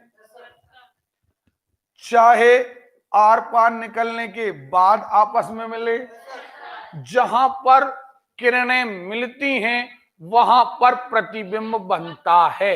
वहां पर, अरे क्लियर है? तो एक प्रतिबिंब तो हमारी आंख में बनता है। अब हम आईने में अपने आप को क्यों देख पाते हैं? क्योंकि हम खड़े हैं, हमारा प्रतिबिंब आईने में बना और उस प्रतिबिंब को हमने आंख में देखा। ओके, हम आपको तो डायरेक्ट देख सकते हैं, लेकिन हम अपने आप को डायरेक्ट, तो हम आईने में खड़े हो जाते हैं, तो हमारा प्रतिबिंब आईने में और आईने का प्रतिबिंब हमारी। ओके, तो देखते हैं, देखने का सिद्धांत हमें पता है कि नहीं? वास्तव में हमें वस्तु का, और वो प्रतिबिंब कहां बनता? हमारी रेटिना पर। ओके, किसी वस्तु के प्रकाश की सैकड़ों हजारों किरणें चलती हैं। वस्तु से चलने वाली किरणें जिस बिंदु पर मिलती हैं वहां प्रतिबिंब। अब चाहे वो परावर्तन के पश्चात टकराएं, चाहे वो परावर्तन के पास मिले, और चाहे वो अपवर्तन के पश्चात मिले। देख, कांच में आर पार निकलने के बाद मिलेंगी, और दर्पण में टकराने के, तो दो घटनाएं हमने पढ़ी, या तो टकराने के बाद वापस आए और आपस में टकराएं। ओके, नहीं आ रही बात सुन? और या अपवर्तन में आर पार निकलने के बाद टकराए। जहां पर भी किरणें टकराएंगी वहां प्रतिबिंब। ओके, ठीक। ये किरणें अपवर्तन के पश्चात मिलें या परावर्तन के पश्चात, किरणों के मिलने के स्थान पर प्रतिबिंब बनता है। प्रतिबिंब, दो बातें। अब ये प्रतिबिंब बनता तो है, कहां बनता है? चाहे किरणें टकरा कर वापस आए, और यह आर पार निकलने के बाद टकराए। ये परावर्तन है, ये अपवर्तन। लेकिन जहां किरणें वास्तव में टकराएं, वास्तव में गई हैं, वास्तव में झुकी हैं, वास्तव में टकराई, वहां बनेगा वास्तविक प्रतिबिंब। क्या बनेगा? अरे क्लियर है? वो जहां किरणें वास्तव में टकराई नहीं है, हमें लग रहा है कि टकराई होंगी, हमारा ब्रेन सोच रहा है कि टकराई होंगी, वहां बनता आभासी यानी वर्चुअल। ओके, तो रियल इमेज और वर्चुअल, जहां पर वास्तव में किरणें टकराएं, वास्तविक प्रतिबिंब, जहां किरणों के टकराने का आभास हो। ओके, अब एक बात और आगे पढ़ेंगे, जब पढ़ेंगे, अब एक बात बताइए, किसी चीज का वास्तव में टकराना कब संभव है? आगे पढ़ेंगे, ठीक है। एक आदमी खड़ा है, इसके शरीर से किरणें चल रही, ये रियली कब मिलेंगी? ये रियली तब मिलेंगी जब ऊपर वाली किरण नीचे जाए, नीचे वाली किरण अभी मिलेंगी। अदरवाइज अगर सोचो, सिर वाली किरण ऊपर चली जाए, पैर वाली किरण नीचे चली जाए, तो क्या ये कभी मिलेंगी? ये कभी नहीं मिलेंगी। ओके, ये कब मिलेंगी? ये कब मिलेंगी? जब ऊपर की किरण कहां जाए, नीचे की किरण कहां जाए, तब रियल में ये मिलेंगी। ओके, और जब रियल में ये मिलेंगी, तो रियल में कैसा? सिर नीचे बनेगा, पैर, क्योंकि सिर वाली किरण कहां आ गई, पैर वाली किरण कहां चली गई। ओके, यानी हमने कहानी ये कही है कि जहां किरणें वास्तव में टकराएं, जहां किरणें, अरे क्लियर है, वहां वास्तविक प्रतिबिंब बनेगा, और वास्तविक प्रतिबिंब हमेशा उल्टा बनेगा। कैसा बनेगा? अब ये रटने की जरूरत, वास्तविक प्रतिबिंब हमेशा उल्टा बनता है, तो आभासी प्रतिबिंब हमेशा, ये अभी आगे पढ़ेंगे, लेकिन अभी हल क्लियर हो गया, ठीक।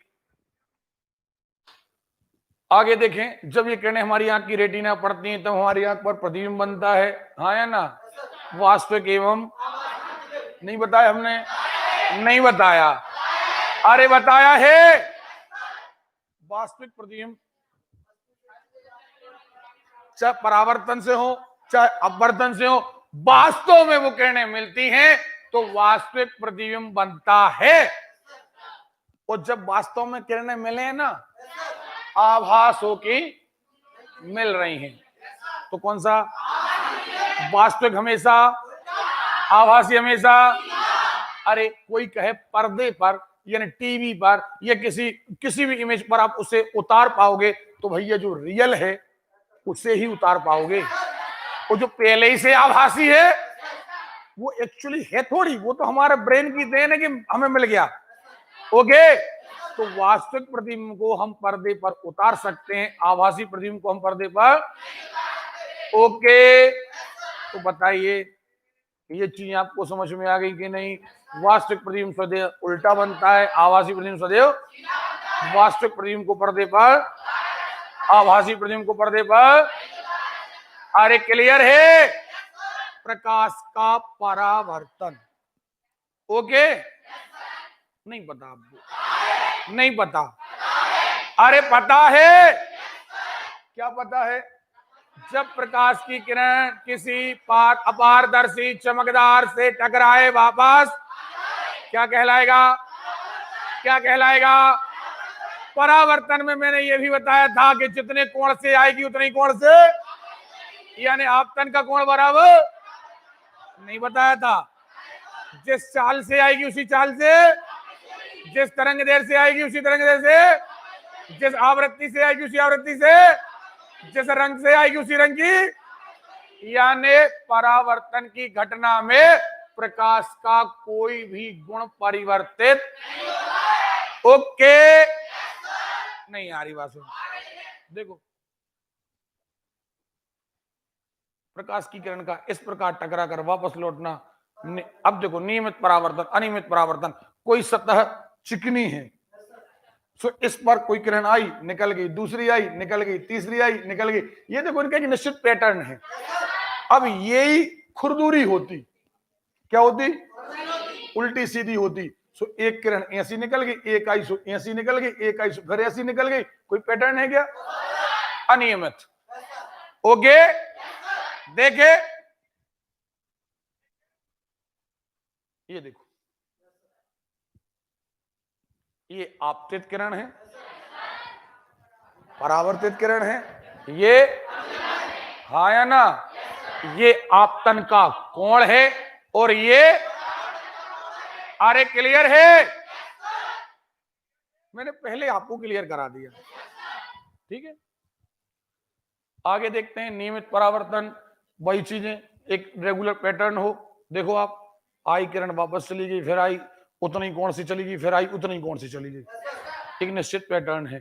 जबकि अनियमित में देखो सतह खुरदुरी रहेगी, देखो, और इनका कोई पैटर्न नहीं रहेगा। ओके, चलिए परावर्तन के नियम। नियम वही है, आपतन का कोण परावर्तन कोण के बराबर होता है। पहली बात, किरण आएगी वापस जाएगी, तो आने वाली किरण, अभिलंब और परावर्तित किरण तीनों एक ही ओर। एक ही ओर मतलब दूसरे ओर का काम ही नहीं है। और एक ही ओर को साइंस में कहते हैं एक ही तल, एक ही साइड। देखें, आपतित किरण, परावर्तित किरण एवं अभिलंब तीनों आपतन कोण का मान सदैव परावर्तन कोण के, अरे क्लियर है? देखे, सबसे अच्छे परावर्तक कौन होते हैं? ओके, चलिए अब हमें एक्चुअली दर्पण के बारे में पढ़ना है। ध्यान रखिएगा, आगे आएगा अपवर्तन के बारे में मैं सारी घटनाएं आपके ब्रेन में डाल चुका। ओके, तो हम दर्पण के बारे में, आज चूंकि हमें एक इमरजेंसी काम आ गया है, ठीक है, हमें थोड़ा सा वो काम निपटाना होगा। हम ये कह रहे हैं आपसे कि इसके आगे 3 बजे क्लास लगेगी, क्योंकि ये चैप्टर हमें आज ही निपटाना है। ये दर्पण वाला, प्रकाश वाला चैप्टर आज ही खत्म करना है, ताकि कल हम गणित का चैप्टर लगाएंगे और ये 2 लेसन हमारे साइंस के खत्म। चूंकि 5 लेसन पढ़ना अपन को, तो आज शाम तक हमारा साइंस का लेसन क्या हो जाना चाहिए? ओके, तो आप 3 बजे से 5 बजे तक हम फिर साइंस पढ़ाएंगे। ओके, और ये लेक्चर आज ही खत्म होगा। वैसे 10 बजे तक अभी बहुत सारा लेक्चर अपना खत्म हो सकता था, लेकिन थोड़ा इमरजेंसी काम आ गया, अपन इसको होल्ड कर देते हैं। तो हम शाम को 3 बजे आपकी क्लास फिर से लगाएंगे। लाइव क्लास वालों को मैं बता दूं कि आज आपका शाम को वाउचर खत्म हो जाएगा, और आप यदि रिचार्ज कराना चाहें तो आज यदि आप पैसा भेजते हैं तो यहां से रिचार्ज करा दिया जाएगा, ताकि आपकी कल की क्लास आप देख सकें। दूसरी बात, आप महीने की किसी भी तारीख को रिचार्ज कराते भी हैं तो 30 तारीख को आपका रिचार्ज समाप्त हो जाएगा। अगली 1 तारीख को आपको फिर से रिचार्ज कराना होगा। कोई कमेंट्स, कोई दिक्कत हो तो पूछो लाइव क्लास वालों से जल्दी। लाइव क्लास वालों को कुछ पूछना हो, कोई दिक्कत हो? शाम को 3 बजे की क्लास भी आपकी फ्री ऑफ कॉस्ट चल सकेगी आज शाम तक। ओके, कुछ देखो बड़ा प्रॉब्लम, कोई आपको सारी बातें समझ में आएंगी तो डन का निशान बनाएं, जल्दी करें लाइव क्लास वाले। अच्छा, ऑफलाइन क्लास वालों कोई दिक्कत? ओके, आपकी क्लास की स्पीड सही मेंटेन है? ये जो पुरानी क्लास वाले हैं, लाइव क्लास वाले हैं, या पुराने लोग पढ़ते थे, उनको पता होगा यही मटेरियल 3-3 दिन लग जाते थे। याद है कि नहीं याद है?